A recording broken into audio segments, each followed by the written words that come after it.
Awesome. So, Mr. Bradshaw, thank you for agreeing to speak to me. If I just going to essentially run through the three questions I've got written down. Yeah, and then there's an extra one if we've got time as well. But I'm sure you're very busy at the moment, so I don't want to take too much of your time. Yeah. So if we just head straight into it. So when you were campaigning for 2019, was the writing on the wall for Jeremy Corbyn already? And if it was, what were the issues that came up on the doorstep? Was it anti-Semitism, or was there more about Brexit and other issues? Well, in Exeter, Jeremy Corbyn was definitely a big problem for us electorally, as he was in the rest of the country. He was the reason given by the vast majority of former Labour voters who were no longer voting Labour, or other people who wanted to vote Labour but felt they couldn't. In some cases, they quoted anti-Semitism. Most of all, though, it was just a general concern about Jeremy Corbyn, his leadership, his politics, some of his views. But there was a steady stream of constituents expressing concern about anti-Semitism and his and the Labour Party's failure to deal with it. So it wasn't so much because I sometimes get the impression from mostly, to be honest, from speaking from people my age who were sort of, either caught up in Corbyn mania for the whole time or just for a little bit of it. But the impression I got was that the anti-Semitism thing didn't really sink in for a lot of us. We sort of heard he was anti-Semitic, but we assumed it was sort of like the Sun and the Daily Mail taking pot shots at him. But from what you said on the doorstep, it did come up and it was a worry. Was it sort of a general sense, or did people point to specific examples? No, I think some people who were particularly engaged in the issue were particularly concerned, people who'd followed it very closely. I think others, it just fed their overall feeling of not trusting Jeremy Corbyn or his leadership qualities.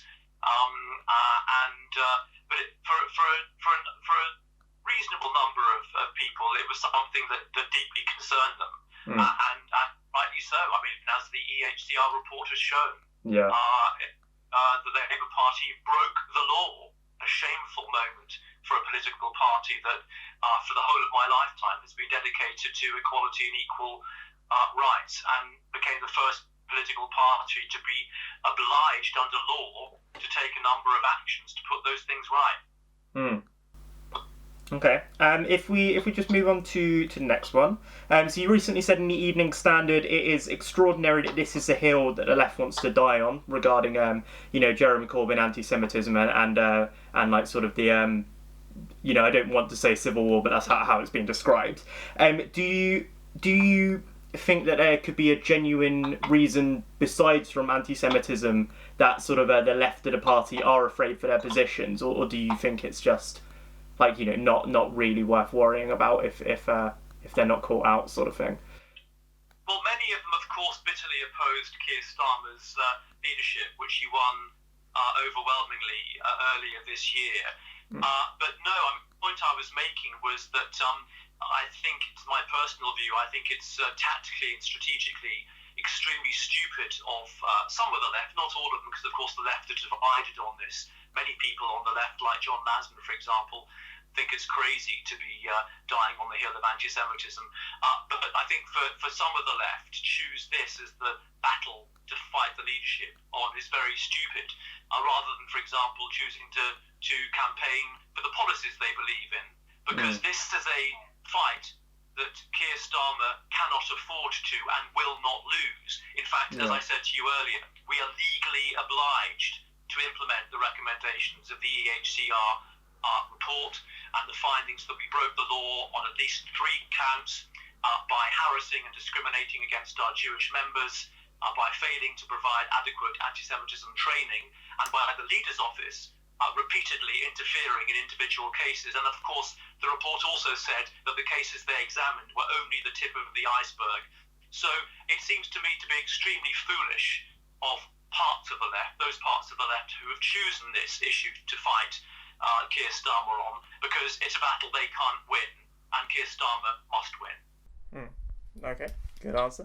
So the Chakrabarti report, obviously that came out in 2016, and there were similar sort of suggestions being made about a lack of robust training and to stop comparing Israelis to Nazis, things that went on and on.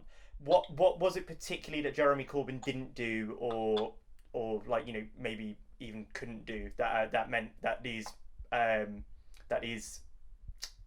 suggestions are still being made 4 years later in the EHRC report? Well, the recommendations simply weren't implemented, and as the report itself says, the problem was the leadership. It was a lack of leadership at the very top by Jeremy Corbyn. That's what the report says. And all the other failings are listed in the report. So it's not a matter of conjecture or debate this. This is the statutory independent body that the last Labour government set up to safeguard equality law and its implementation and adherence to in this country. And it has examined these issues in great detail. It's published its report. It's not a matter for debate. People can't contradict it. It's a legally binding ruling like a court.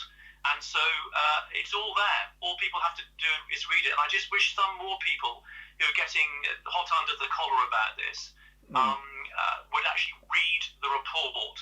And I think they may hopefully emerge with a rather different view.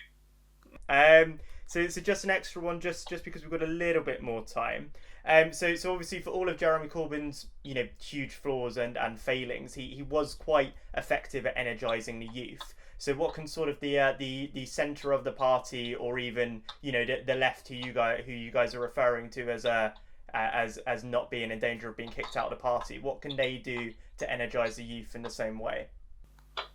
Well, I think that might have been true in the run-up to 2017, but of course in 2019, just a year ago, we suffered our worst election defeat since 1935. I don't think there was very much evidence of leadership energising anyone in that election campaign. It was our worst election in history, certainly in modern history. I think what young people want is they want a Labour government that's radical and looks after their interests. That's what Keir Starmer's leadership will provide. He has the best chance of any Labour leader since Tony Blair of actually getting elected. And in the end, what matters in life and what matters in politics is that you get elected so you can actually implement your policies. For the wonderful policies that we might have promised in 2017 and 2019, they were completely worthless because we failed to get elected. And that was the leadership's fault.